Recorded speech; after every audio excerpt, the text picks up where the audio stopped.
In the southern oceans of Dominia Prime lay a continent of great kingdoms. Far from the war between Urza and Mishra, the lands of Sarpedia prospered. But as the climate changed, resources dwindled and empires crumbled. Hideous new species arose in the forests and the seas, forcing the Sarpedians to fight for their very survival. Recruit these toughened warriors and vicious predators for your duels, but beware, lest you fare no better than the fallen empires. We are back some months after we expected to be for our final installment on Fallen Empires. There are ostensibly, logistical and personal reasons that it's been so long, but I think in large part it's because at least I have built this up so much in my head, and this series has become such a part of my identity that I'm terrified of doing a bad job of the conclusion and letting myself down and then not having it anymore. But of course, I can always find other nonsense to just make videos about that are Fallen Empires Connect. Absolutely. But this is the conclusion. This has to be, because it's volume 7, and the last volume of the Sarpedian Empires is volume 7, and we can't ignore the beauty of that poetry. Indeed. Since it's been a while, I thought we'd start with just a real brief overview of what this has all been about and what we've done so far. And I think our thesis is Fallen Empires is often called the worst set ever, or at least was. I think Homelands over time has kind of crept up on it. I was going to say, I feel like there may be some debate. Yeah. But generally... It's usually between those two. Between those two. And I think that's just wildly unfair. I think it was massively overprinted, and I think that's the main thing, so that it just screwed up the value of the Fallen Empires cards themselves, but also threatened to destroy the industry. And it does have a somewhat lower power level of card overall. That is simply true, and that might just be the most important thing to most people, and that's kind of it. But I think there's so much more to what makes a set, and it's really cool. And I actually did a little bit of... I found a way to compare it to sets from its era, specifically the Dark, just by looking at EDH rec and the most play, or how often cards from the set are played. And the top handful of cards for Fallen Empires, the top one is High Tide with over 100,000 inclusions, sense. Right? But the top 5 have over 10,000 inclusions. And that's High Tide, Goblin Karujarin, which I still can't pronounce, Goblin War Drums, Goblin Grenade, and Dwarven Ruins. And right after that, there's Thalid and Hymn to Turak. And I feel like all of those, those are real cards that Fallen Empires contributed to the game and still have some meaning. You look at the Dark, the set right before it, which is thought of as part of the Four Horsemen sets, these just absolute awesome, great sets. And their top 5 cards, absolutely bangers. But once you get to the 6th card there, which is Mana Clash, it's also in that just below 10,000 decks area. You contrast that with something from original Amonkhet, which is now 8 years old. This is just a set, right? It's a well thought of set. But to find cards that there are only 10,000 of, you have to go to the 70th card. Oh, wow. And that's stuff like Cartouche of Strength. So I'd say that Fallen Empires is holding its own compared to a set like the Dark. At least in those terms today. But the rest of this series, the other, 8-10 hours of content, has mostly been us arguing that, hey, this stuff is cool. There are some really cool things in the set that I think are probably overlooked for the reasons we've mentioned, in that, generally speaking, this is not an overly popular set and is poorly thought of by many players. Yeah, and that's a shame. But today, I think we're mostly going to look at the legacy of Fallen Empires, both in-game, in terms of the mechanics that got established there and we still see, and its world building, the creature types which got introduced and continue to show up, and the works of fiction that were released kind of contemporary with this, slightly after. And those are the novel And Peace Shall Sleep, and the 2-volume Fallen Empires on the world of Magic the Gathering comic book series. And one of these things I think is fantastic, and one I think is a dumpster fire. And my opinion on which is which does not actually seem to be the dominant opinion. So there's the hot take you can look forward to in a little bit. Okay. But let's start by talking big picture and the mechanical legacy of the game. And this is really just kind of touching on at a high level or summarizing the stuff that we've talked about before. And that's that this is a typal set. It's kind of the first typal set. Yeah, right? I think that's part of why I enjoyed talking about this so much while we were making these videos, is because for another project we're doing, I was thinking a lot about some of my favorite parts of the game. And I realized that my favorite thing about Magic is usually creature focused. Yeah. There are specific memorable creatures that I very much enjoy. And in real life, I also am very fond of creatures, so that kind of tracks that that's what I would get the most excited about. But yes, I think it's really cool that there's so much of creature type matters in this set versus earlier sets where there either just weren't enough of a creature to really have that be important, or they just didn't, they weren't, the ones that were there weren't doing enough. There was no synergy there. And we've gone over in depth what had already, the territory that had already been trod there with the goblins in particular and kobolds briefly and everything. But up to this point, almost all typal synergy was you play this creature type, it get better. Either, I mean, most often just because it get +1/+1 or some stats boost, or it gets some more keyword abilities. And, you know, there's a lot of play to that, and it's still part of what makes typal support. But as we talked about pretty extensively when we were talking about the Foundation's typal support, today, when there's a creature type theme, it usually has both, here's some more stats, but also, and here are the other mechanical themes that play well with it. And so you can kind of do different balances. You can, with angels, you can really lean into the lifelink part, or you can just really lean into the, hey, these are flying beaters part. Yeah, you know, flying beaters, turns out, is a pretty strong archetype through the ages. But it varies from type to type in Fallen Empires, but they introduced some of that. This is where we start seeing that. And it's more subtle. And like the Thalids, they get spore counters, 1 per turn. Therefore, you as the Thalid player presumably benefit from a longer game. And they have Spore Cloud and Spore Flower in this set. Now, a bunch of fogs, Turbo Fog doesn't end up being the most fun thing in the world, but it's a theme there. You can start leaning into these fog effects to get more time for your Thalids to get the counters and everything. So that's present in the set, and it's not slapping you across the face, but it's there. And then we have all the soldiers that encourage you to, again, messily with the use of banding and giving each other first strike. And like the Icatian Javelineers who can ping a creature, they just have a theme of messing with combat.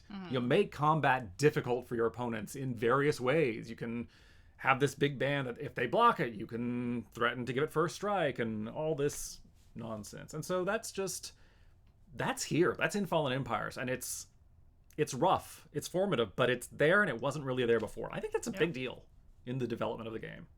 Yeah, a lot of these are things that like coming into the game later and more modern players might take for granted kind of as just sort of always having been there, but it wasn't initially, and this is where a lot of that comes up for the first time. And the last thing, which also I think flies under the radar, is tokens. We went over those before. We talked extensively about tokens in this set they because there were existed so before. many. Yeah, but now they're a part of creature type. Yes. And they're fun. They are fun and so varied.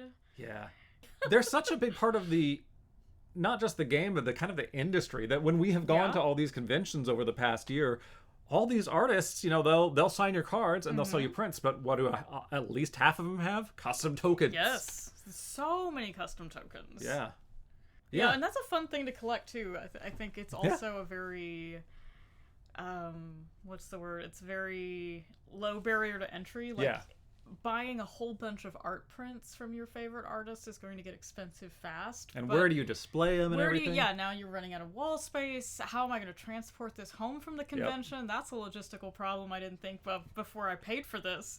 But tokens, like a couple bucks here and there, doesn't feel that bad. You've got a cool piece of art from your artists that you want to support, and you're going to play with them. Yeah. And you don't have to worry about where you need to hang them on the wall. So you just put them in there. You buy the right ones for the deck you play, or you use this as an excuse to build a new deck. Yes. Maybe you buy a bunch of like cat and dog tokens and decide I need to go home and build a deck that cares about that so I can use these. By all means. Not speaking from experience, right? No, never. Never. We would never do that. I personally just go through and collect all the spider tokens that I can because I know I'm going to use those. Absolutely. So those, I think, are the main points on the mechanical legacy of the set. But then there are a lot of very specific world-building elements that have shown up over time. And I have these split out in Wooburg order. And unfortunately, white has basically nothing. Look, it's fallen empires, the civilizations fell, the Acacians were pretty much it for white. They died out. There was one Acacian card in Time Spiral. Yeah, that's it. The story is kind of them getting wiped out. So Yeah. not a lot to bring to the table here. But blue, as we'll touch on later, just kind of gets left out of the fiction, the comics and the novels. But they have quite the legacy as in terms of being the establishment of Vidalia, which we hear about all the time still. True. We have Dominaria United cards that are Vidalian. Empress Galena herself, the leader of the Vidalian Empire during Fallen Empires, accidentally went through a magic portal and time traveled 3,000 years in the future into Invasion. Whoopsies. That's canonically part of Dominarian history. It's actually a weird part of the world building to me. I would love to know more about that story. Like, how does she accidentally do this? How does this happen? I think there is actual stories that go into what she did once she got there and kind of took over the civilization again by force. It was like, oh, I could subjugate this. Yes, exactly. I think she was there's less written about the nature of finding the portal and how that worked. Though I could have just missed that in my research. They also invented Svielun in this set, who doesn't get referenced often, but Svielun of Sea and Sky from Modern Horizons 2 is an awesome card. And we have, what was this? March on the Machine of Vidalian Wave Knight, which is both a reference to Vidalia itself and to Svielun in the flavor text. So that's a huge world building component of Fallen Empire's legacy. And the thought I didn't complete before was it's kind of begs belief that Dominaria, we have this map where so many continents and so many nations have risen and fallen over time, but really the oceans is just Vidalia. All the oceans, that's Vidalia. Yeah, and that's obviously just a narrative side effect of we're humans, we tell stories about things happening on land, and that's still. I mean, they probably have stories that don't really include the humans much at all. Yeah, they're so tired of humans always calling them Vidalians. Like, no. That's They're them like, on the this is one very small portion of merfolk civilization, but... Like, Pearl Trident. We never hear anything about the Pearl Trident since Alpha. It just, Vidalia took over that. Yeah. Or, maybe that's it. Maybe Vidalia just became the dominant civilization. It just squashed any other. That's what it seems to be. But, man, they were so effective at it, so much more so than all of the above-ground civilizations. They know how to do imperialism. Yeah, good for them. Yeah, doing it right. Congrats, Vidalia. But also Homerids. My favorites. Yeah, they're a lot less organized. They don't show up. My poor dog has a cone. Yes. He hurt his ear. It's almost healed. So you're doing a big help. But the Homerids appear far less often. They do. They just keep coming back. One at a time. And I think the Buck Desperado is the most recent. I think so. I was so excited about that card appearing in Outlaws because I love Homerids. And did you mill people out with it? I did not get to mill anyone out with it, but I did get to mill people. That's good. On occasion. That's fun. Yeah. I did have some very fun plays with the Homerid Explorer in Dominaria. I wasn't playing right then, so I missed that. That was a good time because I think I told this story on on a video that we did sometime past, but I had that card in a deck with Teferi from that set. And so I was tucking cards and then playing Milling this them. to mill them. So it was a really complicated slap in the face. But it was very satisfying. That's a very blue thing to do. It was, yes, it was very blue. I think I was playing an Azorius deck with a splash of green, so it was really nasty. Yeah. That was also incidentally the first time I did well at a pre-release. Yeah. Where, like, I think I was undefeated until I had to play against a judge at like 2 a.m. And I was like the first game I finally lost, but you know, what can you do? Yeah. But it was a really good memory because of that. Yeah. Thank That's you, awesome. Homerids, for making that happen. Thank you, Homerids, for being awesome. For being amazing. Yeah. I mean, the mechanic from Fallen Empires was awful. Don't like that. It was not but great. It was interesting. Yeah. But it was not fun. No. But I love the creatures themselves. Yeah. In black, we get both a cool creature type and a cool entity in Turak, who really got fleshed out, so to speak. Yeah, he's not a zombie. He looks kind of zombie. He's not a zombie, but he looks like one, or he looks like he could be. He's very emaciated. But in Modern Horizons 2, we got Turak Dreadcanter and Turak's Canticle. Yes, which references the Ebon Praetor. Yeah. Which is cool. I suppose a canticle is a pretty obscure word, so some people might not know that as a type of... It's a musical piece. So in the same sense that a hymn is a type of music, so is a canticle. And then... vying for my favorite creature type from this set, Thralls. What is your favorite creature type? I think it's Thalids. Thalids, okay. But Thralls are right up there, and they're introduced, and they are both of those creature types are quite original to Magic. Yeah, I don't know of them. Like the other creature types we're looking at in this set, dwarves, goblins, elves, they're fantasy staples.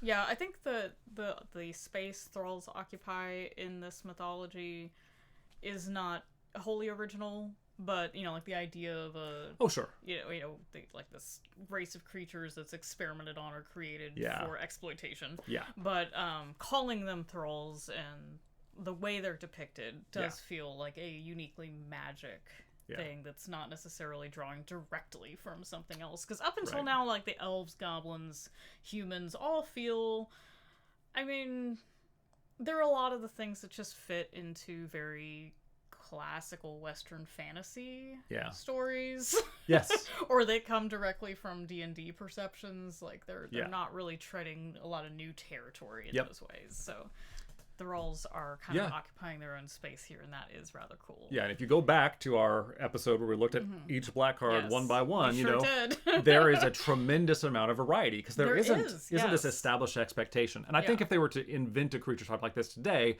they would have a world building guide that would specify what they looked at. Yes. And there's pros and cons, but it's cool to look at this set and see how it's all over the place they went. I love the varied depictions of Thralls in this set.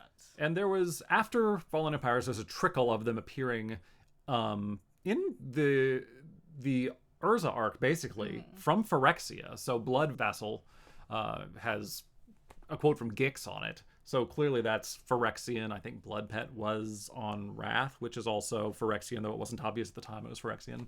Yeah. But those have kind of disappeared, but what we do still have is Orzhov Thralls on Ravnica. That's very fitting. Yeah, every set that's on Ravnica, we seem to get at least one or two Thralls, up through Karlov Manor. Yes. Which I almost called Markov Manor again. That's kind of... I know you're not the only one that does that. No. It is funny that it happens as often as it does. I thought I was past it.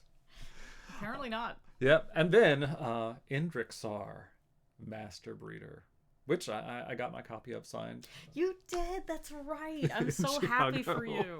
I'm so happy you got to make that happen. Yes. Benjamin Wheeler on Shivan Wheeler, the podcast, had been... Yeah, doesn't he kind of hate this Yeah, card? had been going on about how much he just hates that it's called Master Breeder. Which, just the name. Yes, it's just the name. It's just the name. Okay. And for some reason, that filled me with a compulsion to have him so you sign just a copy. had this grotesque desire Yes. to go up to him and ask him to sign this And card. he was very gracious about it. He didn't make me feel subhuman at all, like I probably deserved at that moment. I think I would have tried to make you feel. I was very brash and Yes. suddenly present in his space, so he didn't perhaps have the forethought to think maybe I should really insult this person. No, it was a very, very positive experience from my For perspective. you. Yes. Probably not for him. He's Maybe like, not. Okay, fine. But then actually, to make alive what I just said a minute ago, the most recent throw we got on Dominaria was in the set Dominaria. And it was, the flavor text indicates it's associated with the Cabal. Okay. Which, I mean, that kind of tracks for what I know about them as a group. well, maybe... Yeah, since the Cabal came with their nightmares and thralls, but it's on Urborg. Okay. And of course, it's on Urborg. So the thralls clearly persisted in Dominaria, and I think the Dominaria art book also references that. Okay. That the thralls were these primary survivors of the Fallen Empire's era on the continent I mean, of that kind Sarpedia. of makes sense. I don't know if this is ever explicitly discussed anywhere, but the idea that, they have they've worked on this project of breeding thralls. This is known to people of the area, that knowledge might persist and then be exploited by later groups like the Phyrexians, or in this case, the Cabal. Yep. These are the kinds of things they would probably find out about and think that's great. We would love to have some. Absolutely. I guess they got big because that Yeah, feral that abomination is a one- 5/5 death touch. That one's large. I guess they evolved over the ensuing 4,500 years or so. They fed them some really high protein Yeah. nutrition and they got bigger. Yeah. Red has more of a legacy than white, but not by much. There is the Modern Horizons 1 card, Goblin Oriflame, which I don't know if it's Oriflamme or Oriflame. I don't know. Probably Flamme. But it has a Sarpathian Empire's quote, which I appreciate. And then the Org creature type, which we talked about extensively when we were looking at the Org card. But they had a few of these in the early 2000s era, but they seem to have stopped doing them. And I think that's fine. They were cool, but there don't need to be a lot of them. I don't know. Honestly, it kind of felt like it should have been a legendary card and it should have been a one-of in the first place. Yeah, I think sometimes some things are better because there's not too many of them. Yeah. So this could be one of those things that. And the first one was like fierce but derpy. Yeah. And later they made them just fierce, and I don't know if I like that. I like the fierce but derpy representation. That is the card that had us talking about your shirt. Was it? Yes, it's the little dog creature in the front of it. That's right. We should pull that up for reference. Yeah. There it is. There it is. That's that art style that reminded me of. So yeah, I think I asserted during that video that I was going to track down a Schlotsky's Bun Run t-shirt, and I did. That's amazing. This is the Schlotsky's Bun Run 2 1987 Las Vegas shirt that I found on eBay. Wow. And it is extremely soft. That's amazing. It was a great buy. That is amazing. The places that magic leads us to. Yes. What a wonderful turn of events. Yeah. And so that does bring us back to green. And I in terms of, hey, what kind of commander deck do you have? I have a Thalid deck. Yes, you do. I do not have a Thrall deck, though it might just be because of the low density of Thralls that have been printed. Well, you're also very much a green-centered player, I feel like. You definitely play with black as well. Yeah. But I feel like your center is kind of more green, That's so fair. It makes sense to me that this would be your choice. Yeah. But we have a lot of Thalids and Saprolings from primarily Dominaria. Saprolings show up certainly on Ixalan now too. I think. Yes. I think they've Alara. A number of places. They're not always generated by Thalids, but that's where these originated. And now it's essentially synonymous with, hey, you want a fungus creature? It's a sapling or a saproling or a Thalid. And I love it. And we got, who is the little legendary Golgari? Oh, Slimefoot. Slimefoot. Yeah, there's such great critters. But then in Time Spiral, where we also got Endrixar, and where we got the Sarpadian Empire's Volume 7, cool throwback. Time Spiral is all about throwbacks to earlier eras of Magic, and we also get Thelon of Havenwood to finally explain what on earth the Thelonite Druid and those things are. And we also got the Thelonite Hermit, but Thelon himself is the most interesting. The flavor text, the sight of my Thalid still thriving is a bittersweet welcome to this cold waste. Yeah, I can imagine that. Like, you show up and you're like, oh, they're still here. I'm kind of proud, but also they're still here. Yeah. But in the flavor text of the cards of the main set, you know, all the references to Turak make it pretty clear that Turak is a deity or a ruler or in some combination. In the Ications, we have a not the Ebon Hand, the Hand of Justice. So a lot of these characters, it's clear who or what they are, but Thelon and Thelonite was left really ambiguous. Yeah, I think we briefly discussed that in the context of Fallen Empires, it's not clear if that's a place or an adjective of some kind or referencing a person. We don't really know what that is. And so it's finally clarified. Yeah, so here it is. This is what that is about. And that's all I've got for the in-game legacy of Fallen Empires. But then that leaves the two big works of fiction. Yes, which you... Did you already have a copy of the book, or did you track that down? No, I tracked both of these down. I had read both of these online before, but I thought it only right that I have them in person. Well, that's not true entirely. So, to spoil it, I think this novel is quite good, and I think these comics... I hate being rude, but they're so bad. In so many ways. I'm going to get into them shortly. Yeah. But the reason you're that going to describe it for I us, am. aren't you? Oh, in excruciating detail. Yes. But the reason that I really felt compelled to own a copy is because I really wanted to own the physical tokens. And now I'm constantly at war with myself about, do I cut a little slit in this plastic and take these out? And maybe I create resin cubes with these tokens in them. I kind of want to do something really fancy, but I might have to get another. But actually, so I'm getting this is incorrect because this comic, the tokens this comic comes with, are not the ones that have the creatures. No, those are from the magazine. From the Duelist, right. These are I don't know what these are here. There's a bunch of mana ones that I guess are for floating mana. Very peculiar.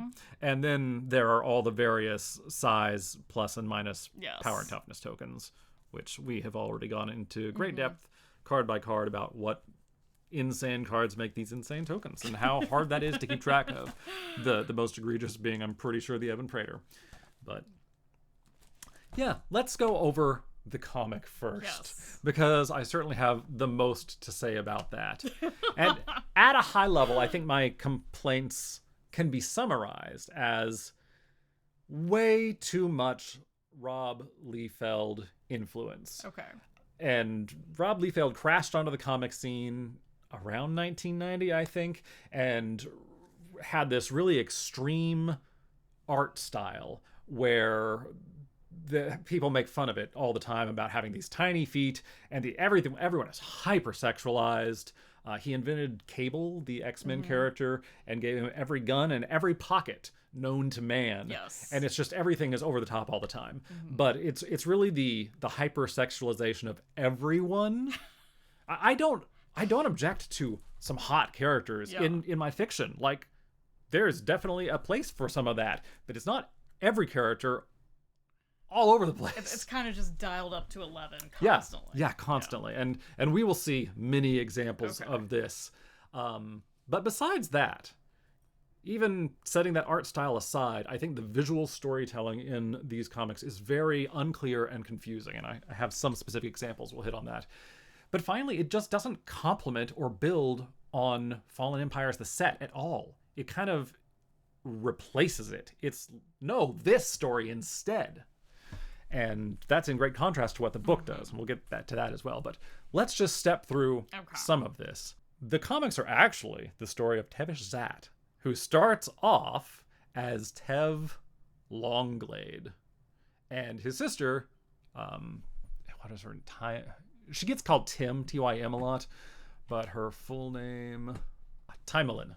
Timolin or Timolin. I'm not sure how it's pronounced, but that's them right there. So it's clear from their dialogue, just here on page 8 of the comic, that they've been around quite a while. And she's explicitly saying, hey, why have you put this enchantment on me that won't let me age? I don't like it. Okay. And he kind of explains why it's there. This bothers me that it's not explained well enough why it's there, but it's like, well, I'd be lonely without you. Like, okay. It is insufficient to me to leave it at that. But that's it. This is all that's addressed here. It's kind of weird because, like, I don't know what the actual age difference is between them as siblings, but he's still alive. Yeah. So, like, would he be less lonely? Or would he not be lonely if she was Well, they make it old clear. and- Well, he is an old walker, a planeswalker. He's already a planeswalker, which is not made clear here. It is made clear in these walls of text they have at the back of the book. Great. I love reading appendices to further explain my stories. Well, I mean, Lord of the Rings has really cool appendices. But this is one of many minor issues that adds up to big problems. Okay. So he's already a planeswalker. He's not really aging, though. Look at him. I mean, to me, that's like has old man vibes, right? Yeah, he looks like he looks like an old man. He does. She's clearly very young, like young adult. Yeah, probably like 20 to 25. And so I have us starting out at page 8. I should pull up the first page. All right. So just looking at the first scene, it is, I think, clear that we're in the era of Rob Liefeld. Just the style, but it's fine. This is, I don't see any real problems here. A little bit of weird body proportions here and there, but it's comic booky. It's fine. And it goes on for a while like that. And we're here at the fall of the Dwarven civilization, I think is the implication. There's a kind of bizarre moment where she's clearly got a husband, lover, significant other who dies among the dwarves. And this other dwarf says, all right, you got to get out of here. And it's kind of a weird vibe, but that's in itself kind of interesting. But the recurring theme here is there's lots of little interesting things that are not explained to any satisfactory level, and it feels to me like this is a 10-volume comic crushed into 2 volumes. But anyway, we go on to, she goes back and finds her brother who lives in Havenwood. They established, also relevant here, Havenwood is a forest. We know this from cards like Havenwood Battleground, and we see it when she first shows up in Havenwood. What is going on with his headwear in this? I don't know. Okay. There's a lot of inconsistent things. Because it looks like he's wearing some kind of translucent glass helmet. And that his skull is kind of crammed into it like an egg. I agree with that assessment. I have no explanation. Okay. I didn't figure there was one. I just wanted to draw attention to that. Yeah, that's fair. I was trying to restrain myself, but if you want to get into it more, by all means. Because I still kind of feel bad about ripping on this thing, even though it's 30 years old, and I doubt the creators are going to see this. Does he not kind of look a bit like Sylvester Stallone? A little bit. I think it's just like the expression. But anyway, I'll carry on. Yeah. Okay. Then we move on a couple of pages. Page 10, we see Oliver Farrell, and so I like that we take a character who's referenced in a couple of cards and we really start expanding him. He looks kind of like Frollo to me from Hunchback of Notre Dame. Okay, yeah. Especially on this first occurrence where we see him in the distance first. He's got kind of a weird stance. He does. That's going to come up again and again and again.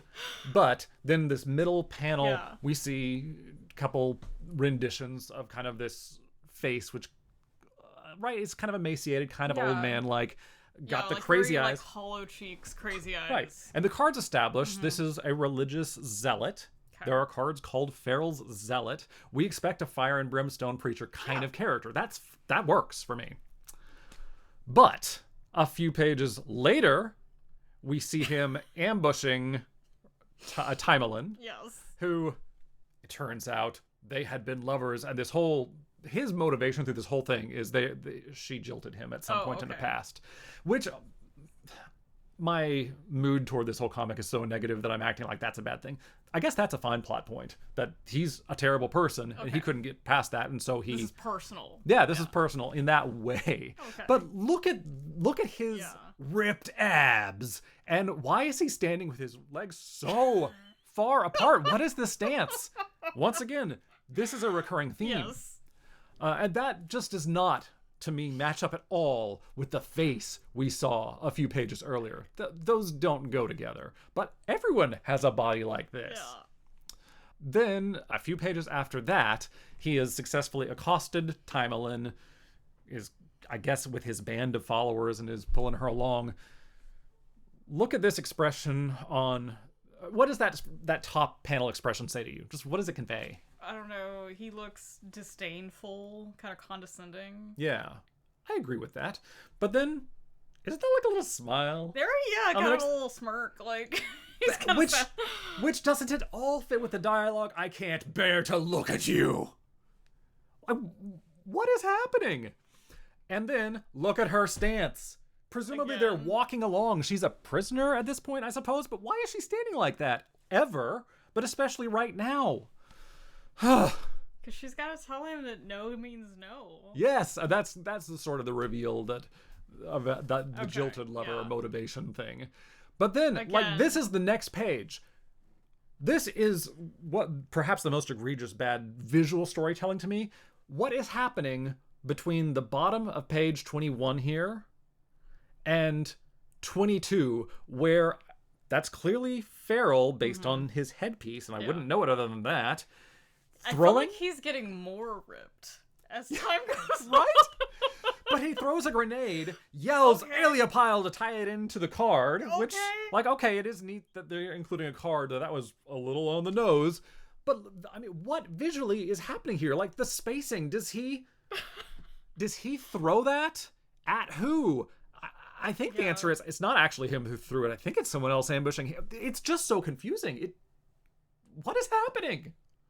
Yeah, that is a harsh transition. Well, I mean, there's really no transition between those two frames. And having not brought it to your attention until now, what time of day is it in these, do you think? Just I don't what's know, your impression? Like afternoon. Right, okay. That was my thought too. Afternoon. I think if you look closely, you'll see that there is kind of a sun on the horizon back on page 16. But if we skip ahead to page 25, this ends with Tev, who becomes Tevizat, has basically intervened and interrupted this abduction of his sister, and they're escaping, and then it says they escape in the darkness.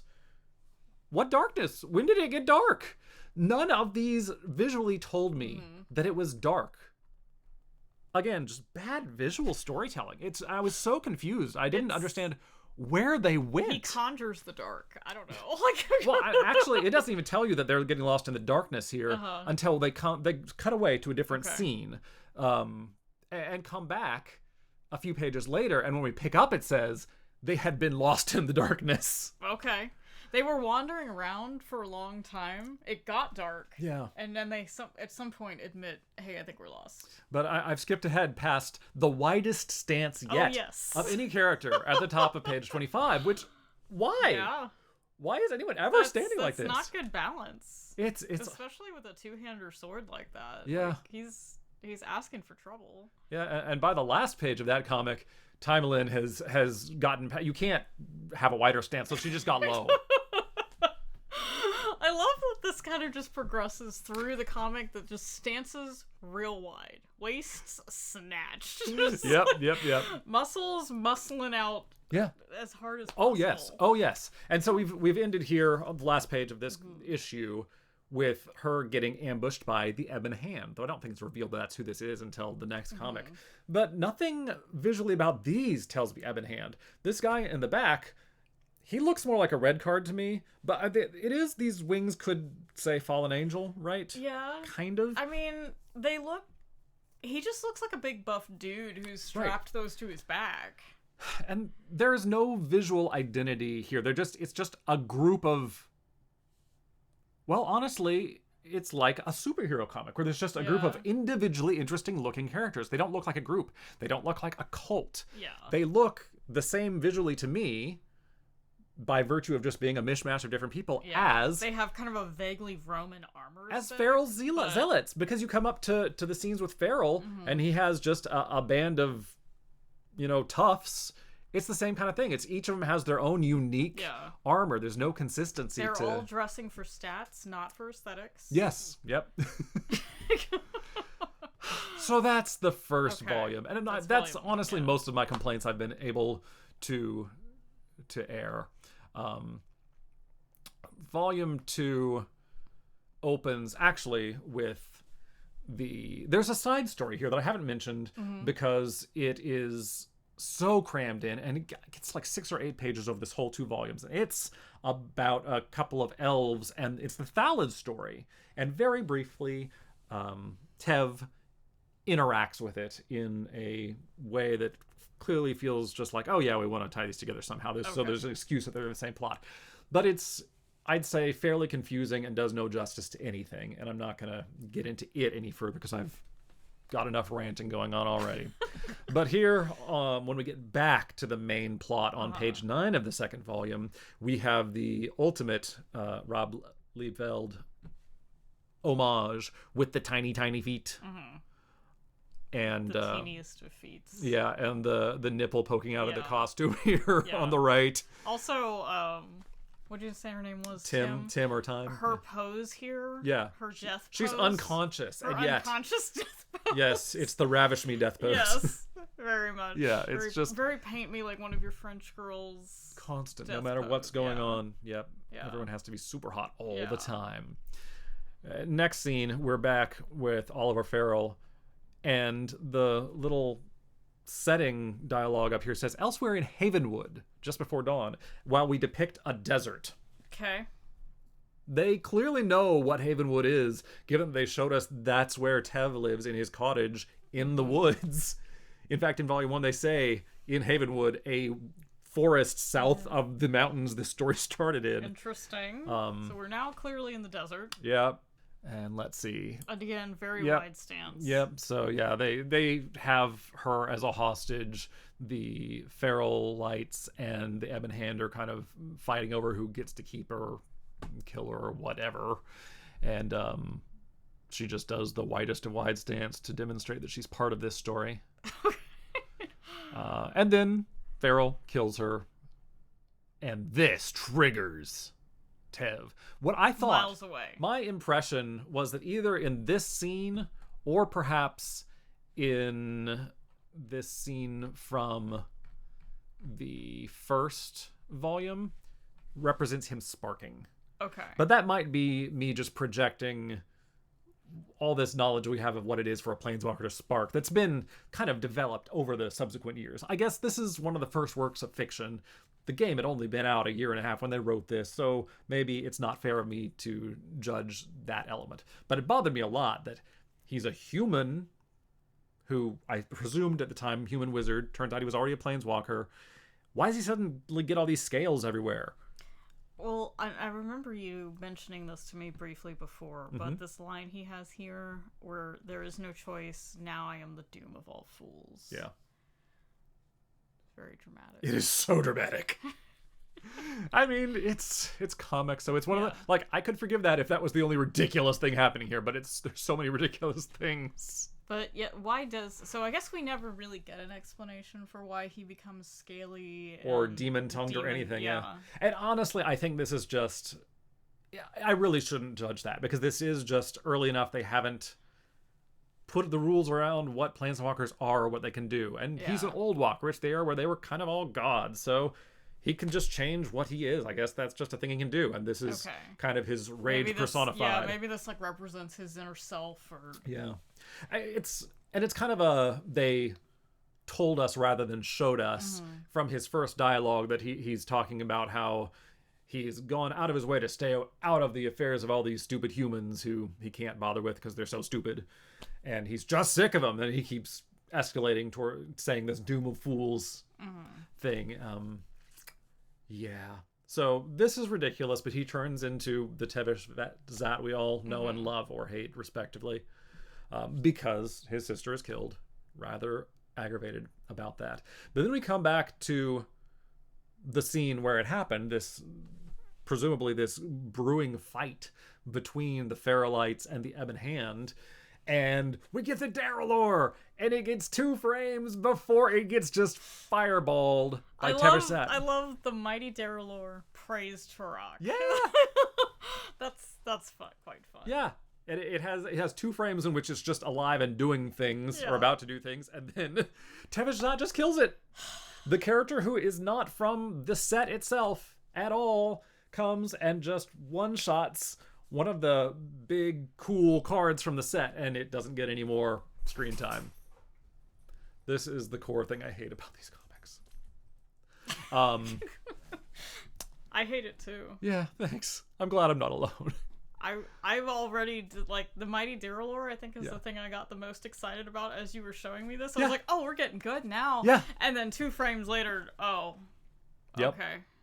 Yep. I like its little anteater tongue sticking out there. Yeah. It's pretty different than the one depicted in the card, but it's still neat. It's really neat. I wanted to see it do something. Me too. That would have been cool. I guess, never mind. Yep.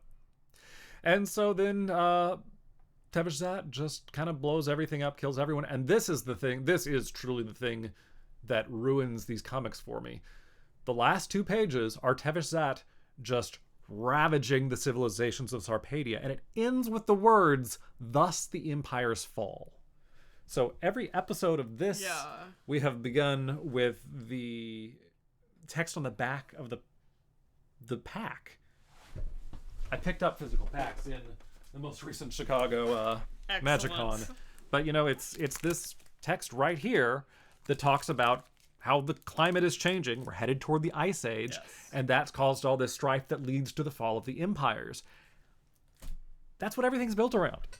And this just eliminates that. It says this one planeswalker who lived on Sarpedia at the time got really irritated about all these humans doing stupid stuff, and so he killed them all.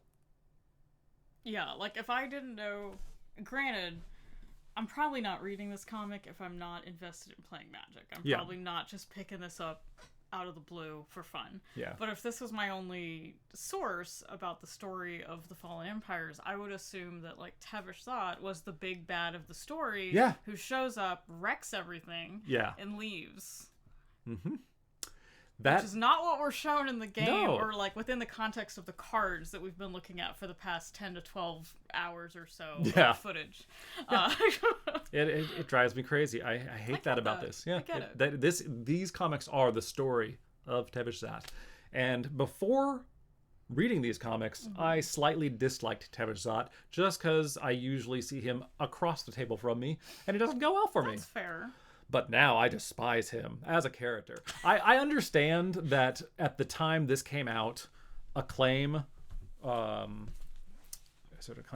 I think Acclaim owned Armada, the imprint, and they were also working on Battle Mage, the video game that came out right after, and Tevesh Zat was part of the story there too. So I think they had a bigger arc in mind for Tevesh Zat already, and he ends up being relevant to the Urza arc much later.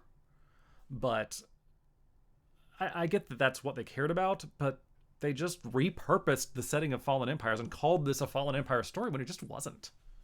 Like, Oliver Farrell's the only tie-in here. And, So, that's that. Yeah. I'm sorry for your loss. Well, thanks. Yeah. Fortunately, Sonia Oren Lyris wrote this, and it's pretty cool. And I don't think I'll speak nearly as at length about this, partly because I don't have all these visuals to look at and mock. But it has a lot of cool ideas. The weirdest thing about it is right on the front here, we have a dragon egg. And the little blurb there, one problem with dragon eggs, they hatch into dragons. That doesn't sound like a problem. No. Nah. But also, we noted while we were looking at the artifacts in this set that Draconic Silex is the only card that references dragons at all in any way in the set. There were just no dragons. But I imagine the author... Well, first of all, this started as a short story in the anthology series Tapestries, which was just a separate book, also published by Harper Prism. The first dozen or so Magic novels were under this Harper Prism imprint, and after that, Wizards took creative control in-house and decided to just, I shouldn't make assumptions about why they did that, but they did that and had more direct control after that. But early on, I presume there's more distance between the authors and Wizards creative. So maybe they had more flexibility. I really don't know. I would love to find out more about that.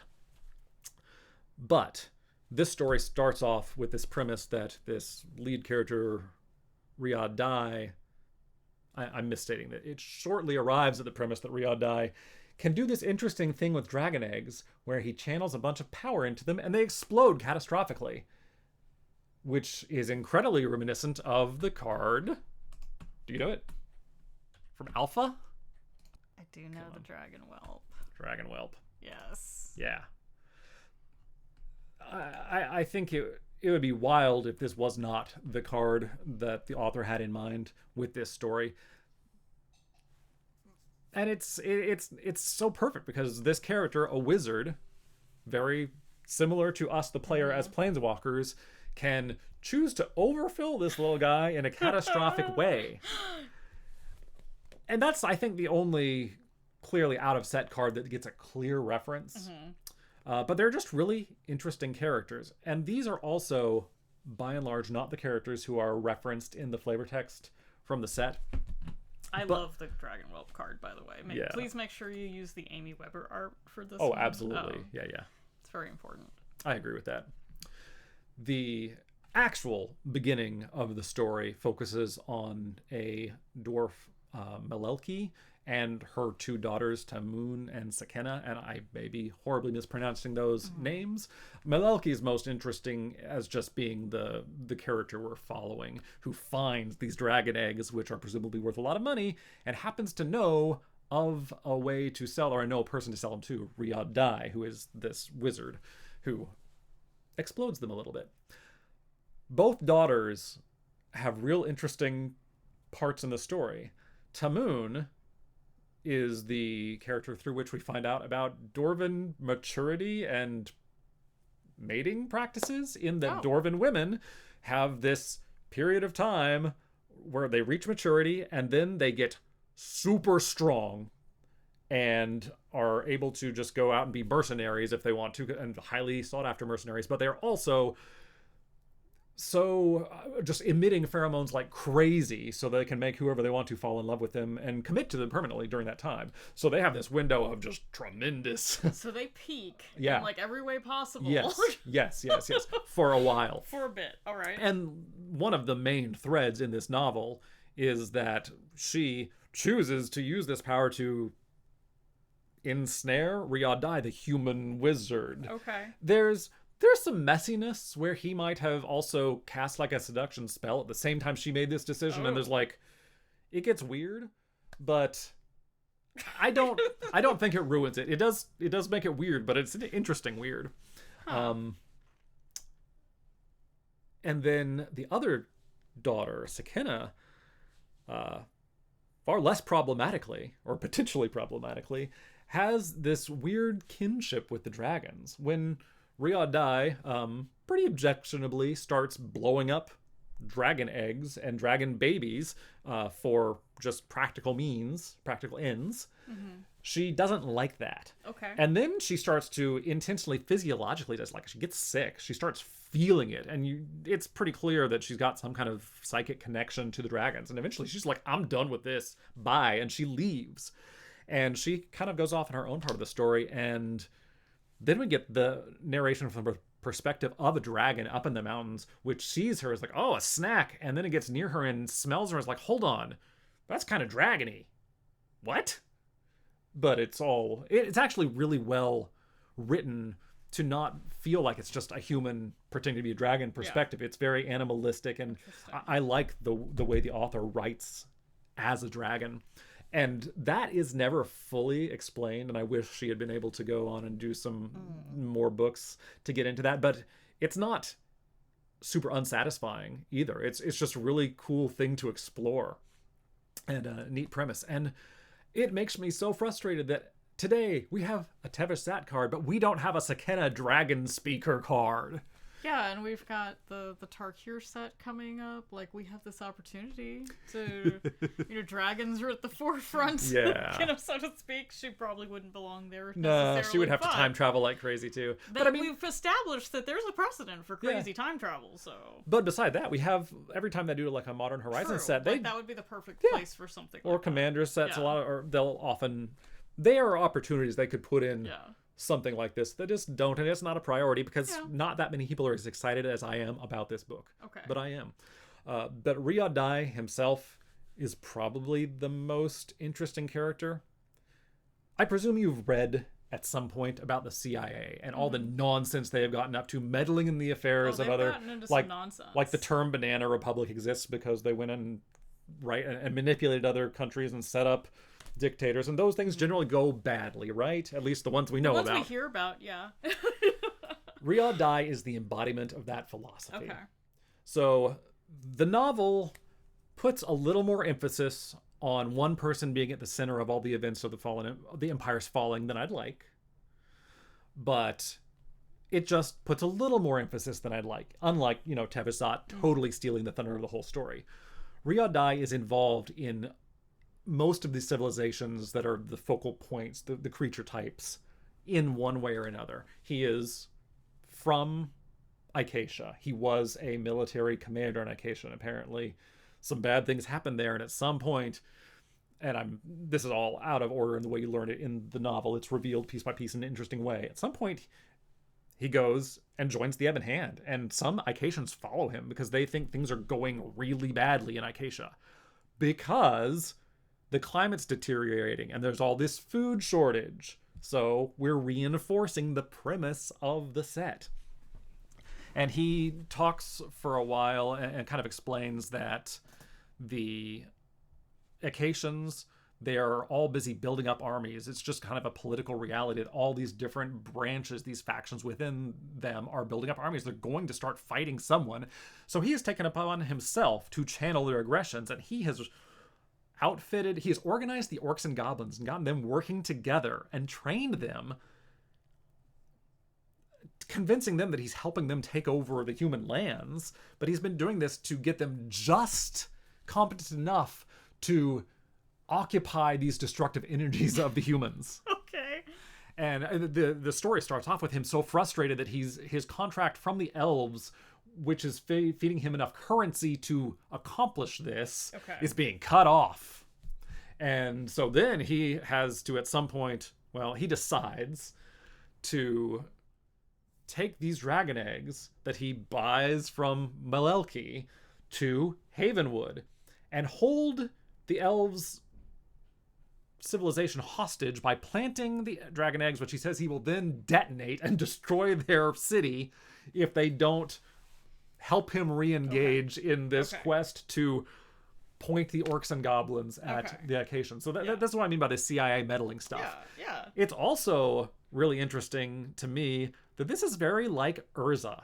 Yeah. Like, this is exactly the same type of stuff that Urza gets up to, where he has this hubris and this belief that there are all these things wrong. Only I can fix them through these complicated schemes.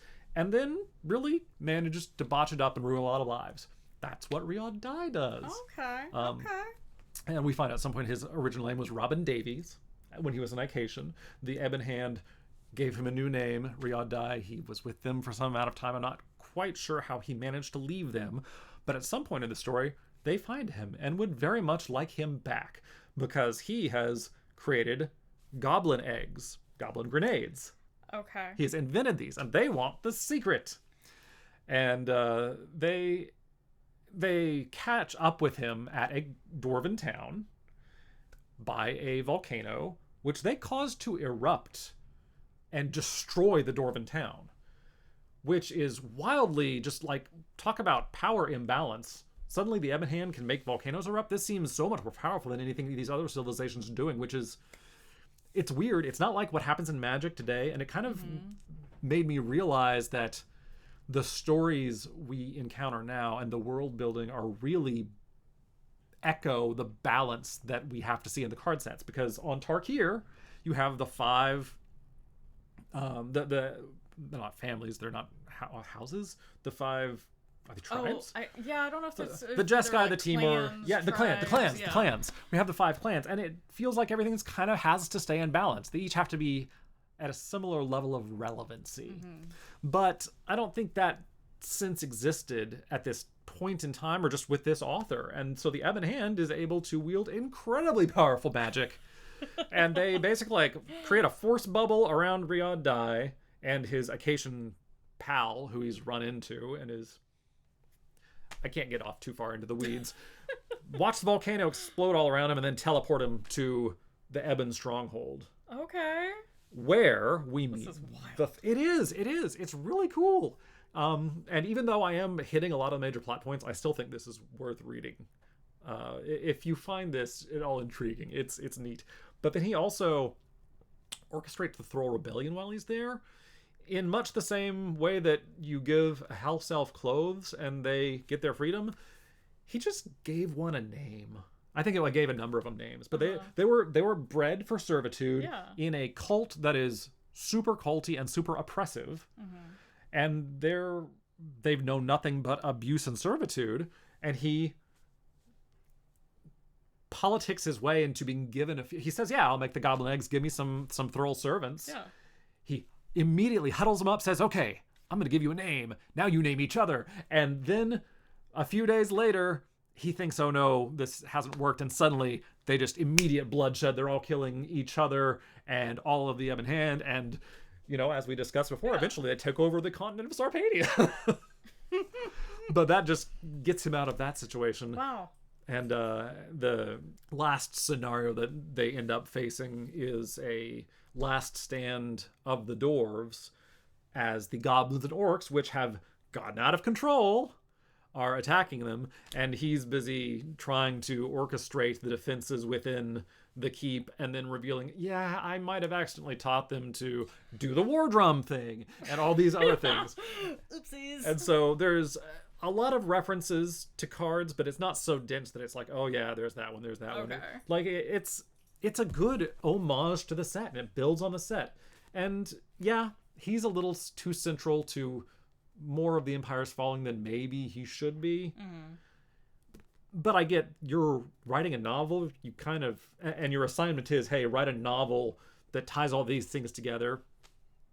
That's a reasonable compromise. Yeah, I mean, I think there's some of that to be expected. Yeah. In that kind of a scenario.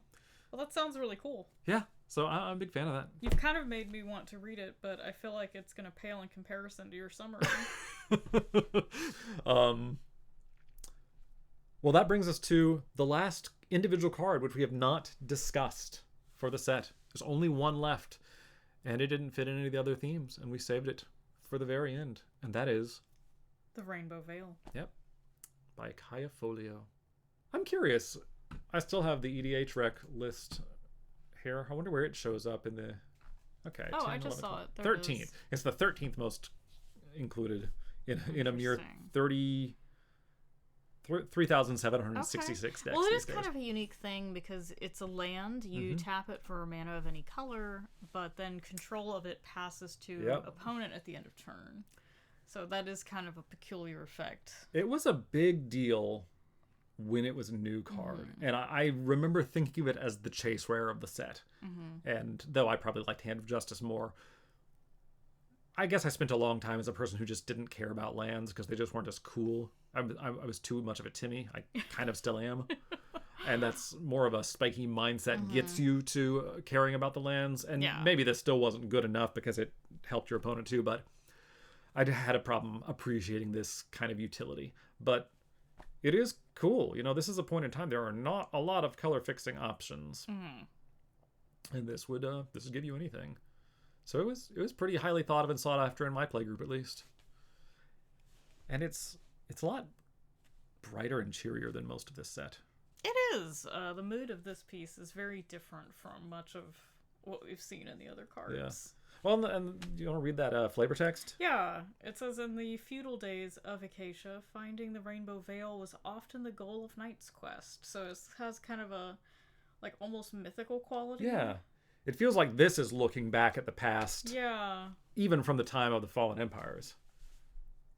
So maybe that's it. This is, yes, current setting of the Fallen Empires itself is mostly things are actively falling apart, but this is things looking are at, generally bad. Yeah, but in the past, at some point, this is like us looking back at the Arthurian court. Yeah, we can look back at that through kind of rose-tinted lenses, like, oh, how wonderful. And so romantic. It's kind of a romanticized version. Yeah.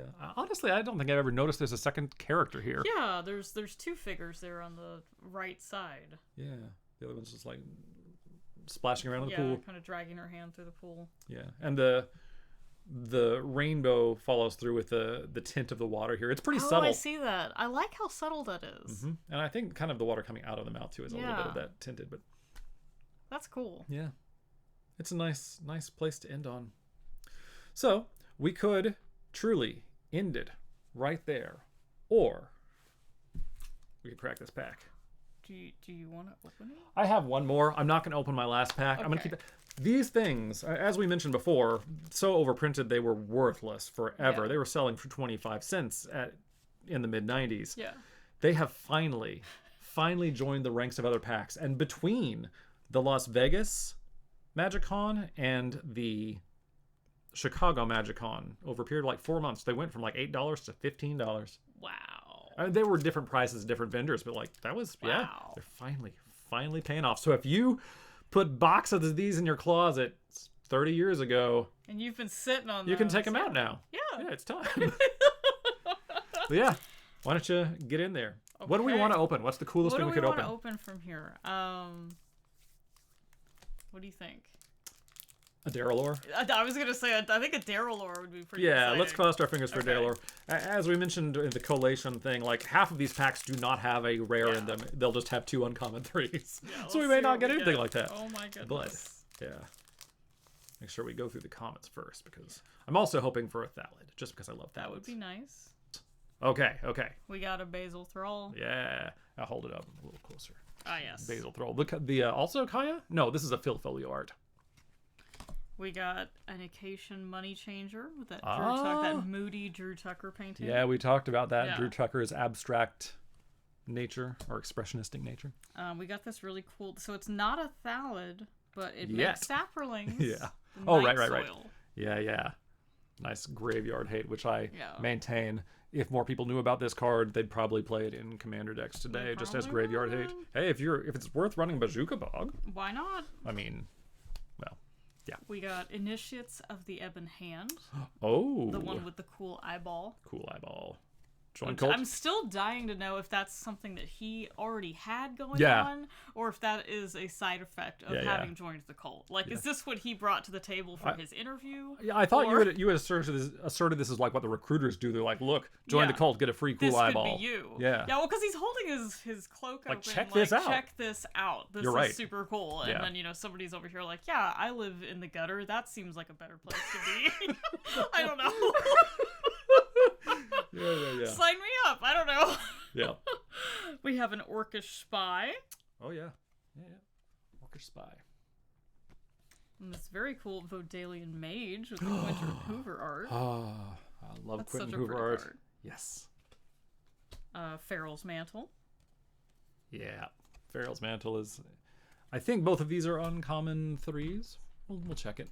This feels fitting that I opened this one. It is the Sphalenite Priest, illustrated by Ron Spencer. Nice.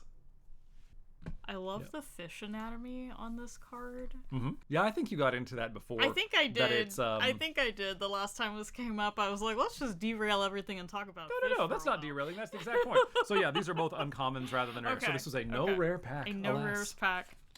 That's so cool. Yeah. What a fun time. But we can't tease that without you briefly asserting what's your high level observation about the fish anatomy on that as compared to other merfolk. What was it? I think it's that it's so colorful and it has fin placement is interesting on this one because it has both these. It's hard to say how to describe them anatomically when you have a person's torso sticking out of the top half of a fish. Yeah. But it has fins along sort of the elbow area. Yeah. But then it also has some little kind of pelvic fin sort of things happening further down, down where the spine would go. And it's so very colorful. Like it's this bright orange, almost like a lot of times when we see merfolk or fish within the game, they're not always super striking colors. They're often very like blues, greens, kind of stereotypical like mer people colors. And this one is this bright orange yellow, like it evokes like saltwater aquarium, tropical fish. Yeah. Just like super brightly colored, which I think is really cool and interesting. Like, and it's a nice contrast with the merfolk. The mer person has this blue skin. Yeah. So it's not even like, oh, this is just an orange variant of a merfolk. Like, I mean, I guess the tail half is, but I like that a lot. And I love that the little seashell that it's holding appears to have writing on the inside. Yeah. So this is like some sort of written record that it's holding. That's very cool. Just what a neat card. Yeah. All right. I feel good about this. I think we've actually said what we needed to say. And I think to sum it all up, Fallen Empires is awesome. It's pretty great. Brain, I gotta calm down. God, it's really gonna bug me because he kind of looks like, the way his face looks in one of those frames, he kind of looks like an old Sylvester Stallone a little bit.